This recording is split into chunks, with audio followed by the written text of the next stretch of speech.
یه موتور دریچه گاز هست که برق و بدنه بهش میرسه توسط ECU موتور که بخواد پولکی دریچه گاز من رو باز یا بسته بکنه.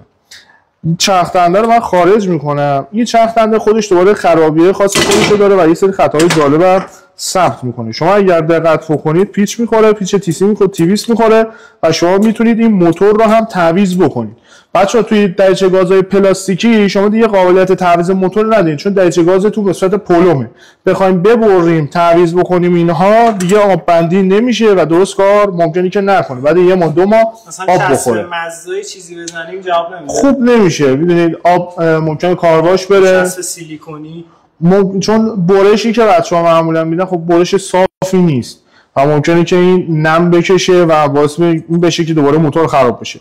توی دریچه گازهای پلاستیکی ما میتونیم که توی ECU موتور باشه همین 745 هست میتونیم یه فلزی ببندیم. اوکی. دریچه گازهای پلاستیکی یه مزیتی که دارن چیه؟ دما رو خیلی خوب میتونن در واقع به خودشون جذب نکنن. دماشون خیلی بالا نمیره چون خنک‌ترن، هوای خنک‌تری رو میتونن به منیفولد انتقال بدن و به دلیلی که چگالی که اکسیژن داره میتونیم تعداد مولکول اکسیژن بیشتری توی موتورمون جا بدیم. اما از این بابت که پلاستیکیه به غبار و خاک خیلی حساس تره و باعث میشه که این هوزینگش خورده بشه بعد یه مدت. توی توربو فلزی میذارم بخاطر امی 745 امی 745 یعنی ماشین تنفس طبیعیه TU5. حالا که ما روی موتور در واقع دنوی توربو چه با ECU موتور بوش امی 749 توربو چه با ECU موتور A6 جفتش ما دریچه گاز فلزی برقی رو داریم. شبیه اینه یعنی در واقع دریچه گاز. بیان رو ماشین توربو پلاستیکی بنزن راندمانشون میره بالاتر یا زیاد نیستش که بخوام بندازن. یعنی امی 745 داره دو مدل و جفت مدل‌ها رو میشه نصب کرد اما نمیخوره. چرا نمیخوره دوستان؟ این مقاومت‌ها باید کالیبر شده باشه با ECU موتور. یعنی باید با توجه به ECU موتور بریم دریچه گازمون رو تهیه بکنیم. این از نکته‌ای که وجود داره. یه بخشی ما خرابی خود این موتور رو داریم و اگر دقت بکنید بخش دوم دریچه گاز ما میشه این براش هایی که شما این قسمت میتونید ببینید که بابت کار کرده در واقع میشه گفت پتانسیومترها هست. حالا راجع به وظیفه این پتانسیومترها هم صحبت می‌کنیم. این دقت بکنید براش‌ها زمانی که پولکی شما به حرکت در بیاد شما میبینید که در انتهای شفت این براش‌های شما شروع به حرکت میکنه. این براش‌ها روی صفحه مقاومت کربنی که این قسمت هست توی پتانسیومترمون به حرکت در میاد که بخواد ولتاژ رو کمتر یا بیشترش بکنه. که دقت بکنید حالا توی نور اگر شما نگاه بکنید خط داغی و خطی که اینا دائم اصابت دارند رو میتونید ببینید. اون سیاها رو میگین؟ بله بله. حالا میگم نور یعنی شما قشنگ خودتون تو نور بگیرید خط داغیش هم حتی میتونید ببینید اون در واقع مسیری که اصابت رد میندازه. بله در کارکردهای بالا قشنگ کامل رد میندازه. نکته‌ای که وجود داره از بخوایم در واقع علت وجود این پتانسیومتر صحبت بکنیم. نکته‌ای که وجود داره شما زمانی که یه الکتروموتور DC دارین زمانی که مثبت و منفی بهش میدین که بخواد این موتور بچرخه این موتور معلوم نیست که چند دور میچرخه. شما توی موتورهای DC مثل آرمیچر و اینها زمانی که مثبت منفی یا حتی مثلا به مدت کوتاهی بدیم معلوم نیست 2 دور میچرخه 5 دور میچرخه. ما نیاز داریم موقعیت دقیق پولکیمون رو بدونیم که بدونیم که الان برای موتورمون باید برق و بدنه ارسال بشه برای باز شدن یا اینکه نه کافیشه. باز شدن پولکی شما با نیروی موتور انجام میشه، بسته شدن پولکی شما با فنر. یعنی اگر فنر دریچه گاز خراب بشه دقت بکنید دیگه بر نمیگرده. این پولکی خیلی خوب داره برمیگرده یعنی فنرش به صورت کاملا سالم هست. علائمش چی گاز میخوره؟ اگر که پولکی شما فنرش آسیب دیده باشه توی ECU موتورهای بوش معمولا خطای خود فنر رو میزنه و علتش هم همین هستش که دیر برمیگرده. چون دیر برمیگرده ممکنه شما زمانی که ماشین خلاص میکنید یا کلاچ ترمز میکنید دو موتورتون دیر بیاد پایین یا اینکه خیلی کم باعث گاز خوردن هم بشه. بله انگوش میزنید بازو بس میکنید ببینید نیروی کافی رو داره یا نه. این از حالا تست بعدی که میخوایم انجام بدیم یکی از اون تست‌های مهم این هستش که ما بیایم مقدار مقاومت موتور رو اندازه‌گیری بکنیم. خب چه شما بیاید از این قسمت باز بکنی ببینید چه اینکه این در واقع درپوش بسته باشه فرق نمیکنه. دقت بکنید کانکتورهایی هستش که به این قسمت متصل میشه. و شما میتونید از پین های دریچه گاز مقاومت رو بگیرید. هیچ فرقی نمیکنه. نیازی به باز کردن نیست، چون اینجا باز من از این قسمت میگیرم، تفاوتی نمیکنه. من میام مقاومت بین دو تا پایه موتور دریچه گاز برقی رو میگیرم. مقاومت رو دقت بکنید 2.4 اوم هستش. دقت بکنید بچه 2 کیلو اوم نیستش. شما اگر مقاومت 2 کیلو 3 کیلو 1000 1 کیلو شما دارید میبینید که معمولا خرابیش به این شکله که یعنی که سیمپیچ موتور کلا قطع میشه. خطا وقتی که شما مولتی متر میزنید مثل این که اینجا هست OL اوپن لوپ نشون میده، یعنی سیمپیچ به صورت کامل قطعه، یا اینکه این ترک‌های این مسیرها در اثر اتصالی دست سیم کلا قطع شده، یا اینکه مقاومت دریچه گازتون موتور دریچه گازتون بالا میره که باعث میشه موتور درست کار نکنه، جون نداره، خوب پولکی رو باز نمیکنه، مشتری میاد با ایراد تأخیر دریچه گاز برقی. که شما زمانی که تأخیر دریچه گاز برقی رو داری روی ماشین سوئیچ رو باز می‌کنی، یه بار پدال فشار میدی ببینی پولکی خوب باز و بس میشه یا نه. اگه خوب باز و بس نمیشه میتونی بازش کنی، بیا رو میز کار هم مقاومتش رو بگیری، همین که یه سره برق و بدنه بدی. برق و بدنه بدی، سرعت باز شدن پولکیشو چک بکنی. اگه سرعت باز شدنش خوبه پس احتمالاً سیمکشی یا ایسیو موتور ما یه ایرادی داره که نمیتونه درست و به خوبی موتور رو کنترل بکنه و باز بکنه. اما رو میز کار اگر دوباره باز و بس میشه یعنی چی؟ یعنی سرعت باز و بسته شدنش کمه، یعنی باز شما ایرادتون از موتور هست و باید موتور رو تعویض بکنید. که میاد دو تا دریچه گاز خراب اگر داشته باشید میتونید دو تا یکی بکنید و این کار رو انجام بدید. یه بخش خرابی ما میشه بخش خرابی موتور، یه بخش خرابی ما مربوط میشه به پتانسیومترهایی که داخل در واقع دریچه گاز تعبیه شده. ببینید دوباره شما اگر اتصالی توی دست سیم داشته باشید دقت بکنید این پایه هایی که اینجا میبینید و این مسیری که از اینجا دارن طی میکنن ممکنه که آب بشه. یعنی من میام از این پایه های پینوت تا اینجا تست بیزر میگیرم که ببینم وصل هست یا نیست. اگر که قطع بشه من خطای ولتاژ بالای پتانسیومتر 1 یا پتانسیومتر 2 درجه گاز برام ثبت میشه تو ECU که باید بیام در واقع جهت رفع ایراد اقدام بکنم.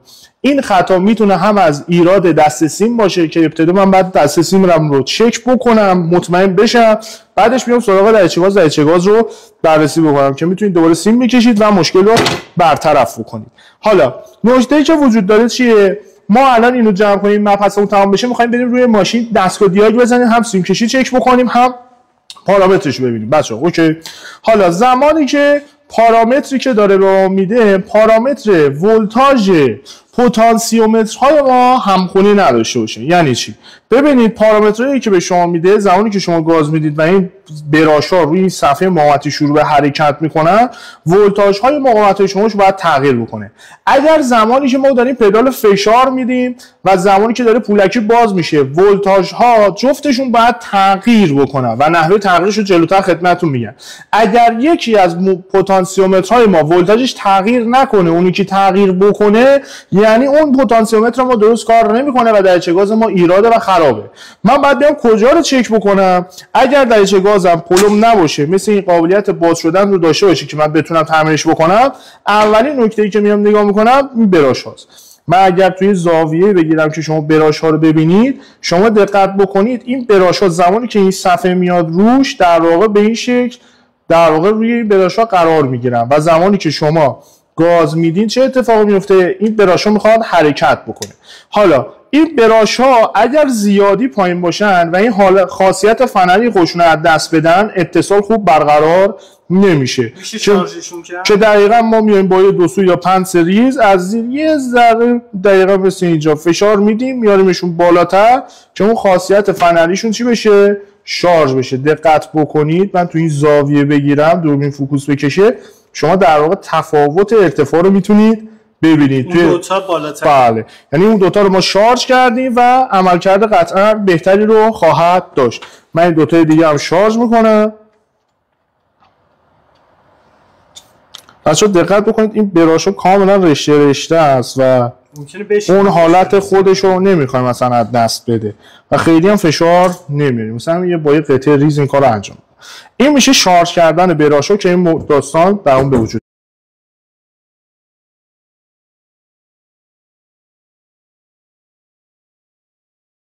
لاهن کچل بشه یا خوردگی زیادی درشون در واقع اتفاق بیفته که یه سری از لوازم یدکی هایی که هستن، یعنی در واقع مثل پاساژ امجد و اینها، شما میتونید این صفحه کربنی رو بچه‌ها پیدا بکنید. مال همه دریچه گازا پیدا نمیشه، اما معمولا مال این بوش ها هستش توی بازار. میتونید کلا تعویض بکنید این برد رو، یا اینکه دوباره برد داغی داشته باشید دوتا یکی بکنید، یا اینکه با مداد کربنی بیاید این در واقع کچلی رو پر بکنید که بخواد دوباره دریچه گازتون براتون کار بکنه.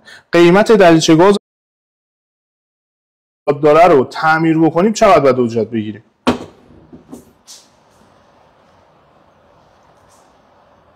الان اجرت الان فکر میکنم بالای 3.5-4 تومن تعمیرش قیمت خود دریچه گاز باشه.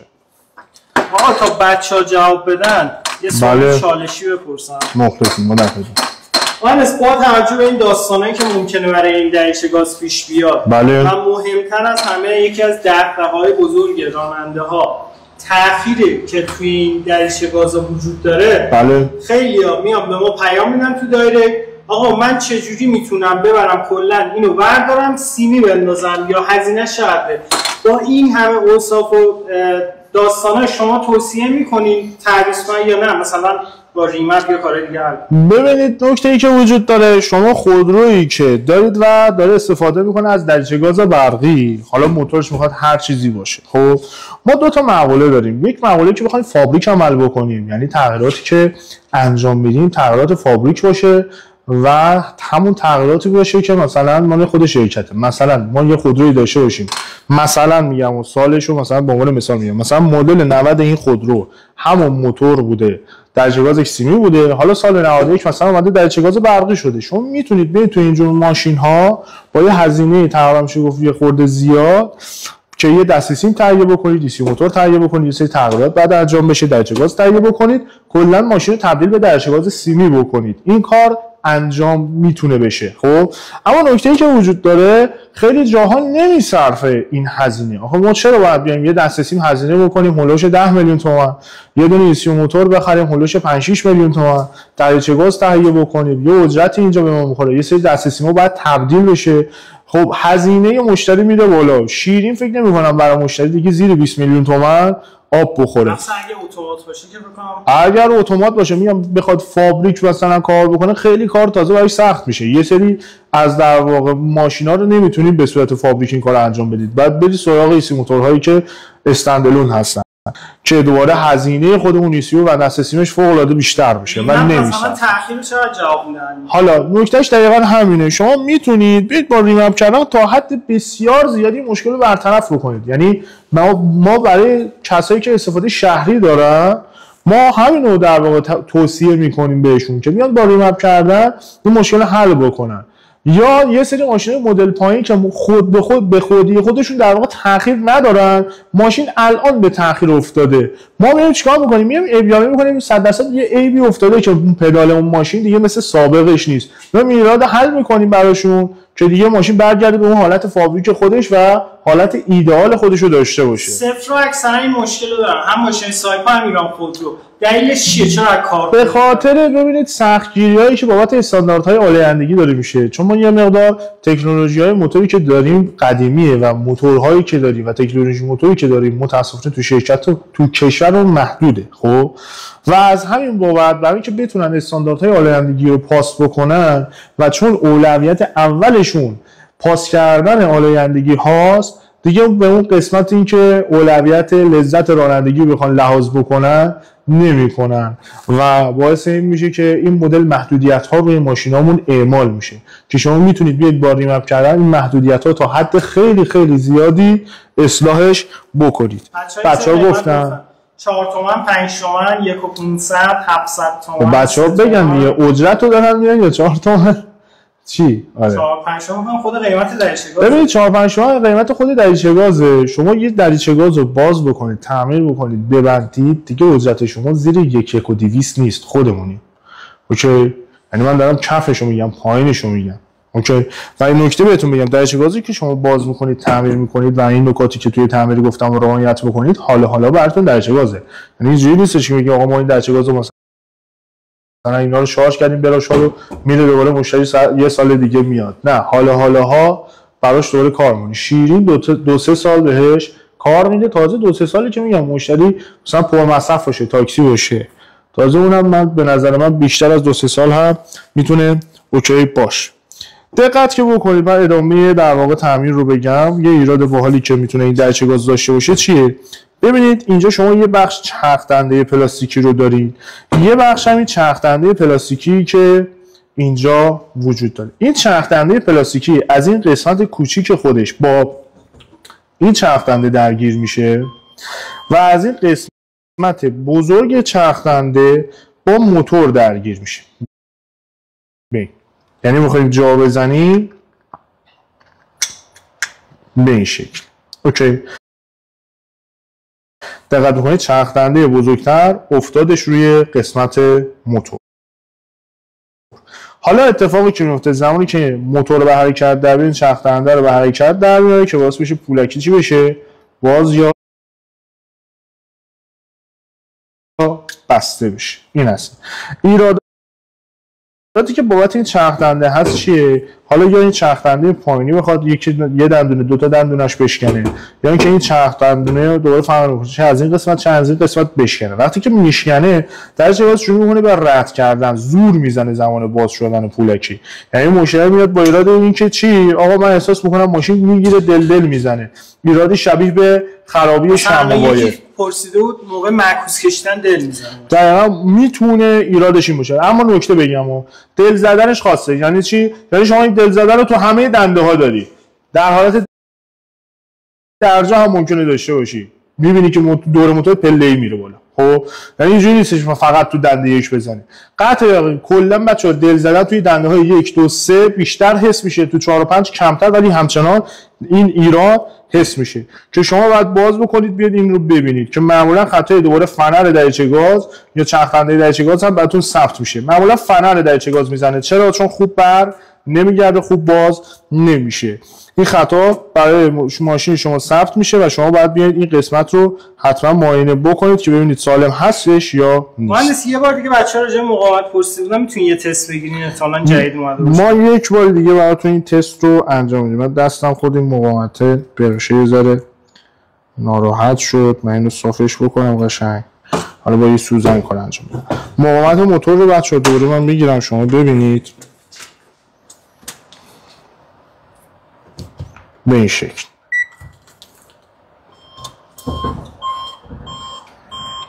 یک بار دیگه 2.4 اوم. خودتون خرابش معمولا تا 5 اوم میتونه باشه. نکته‌ای که وجود داره چیه؟ نکتهش اینه که یا اوئل نشون میده معمولا زمانی که خراب بشه، یا اینکه مقاومتش میره بالا. که مقاومتش بره بالا یا اوئل نشون بده نشون خرابی موتوره که موتور درست کار نمیکنه و ما باید بیایم در واقع مراحل تعمیر دریچه گازمون رو انجام بدیم که موتور باید تعویض بشه. توی یه سرش گفتیم میتونیم موتور رو تعویض بکنیم مثل این مدلی که اینجا هست، توی سری ممکنه که در واقع آنچنان نشه این کارو کرد، مثل بوش‌های می 745 که دریچه گاز فلزی، دریچه گاز پلاستیکی داره. نکته‌ای که وجود داره بچه‌ها توجه داشته باشین، سیم کشی می 745 فلزی با پلاستیکی توی بخش دریچه گاز با هم دیگه متفاوته و معمولا داکیومنتایی که شرکت بهتون داده، یعنی شرکت ایران خودرو ایساکو، معمولا اشتباهه. که ما انشالله سر کلاس اگر سعادت داشتیم که در خدمتتون بودیم، شما خودتون میاد اینجا امی 745 فلزی که ما داریم پینوتش رو در میارید، خودتون پیدا میکنید، یادداشت میکنید که بعدا بخواید در مغازه ازش استفاده بکنید. خب من این دریچه گاز رو میبندم، جمعش میکنم، دقت بکنید بستنش هم دقیقا به این شکل هستش که شما دریچه گاز رو جا میزنید که من بعد اینو جا بزنم. دقت کنید تایم هم نداره، یعنی فقط جا بخوره مشکلی نداره، ولی پایینی اگر باز میشه پایینی تایم داره.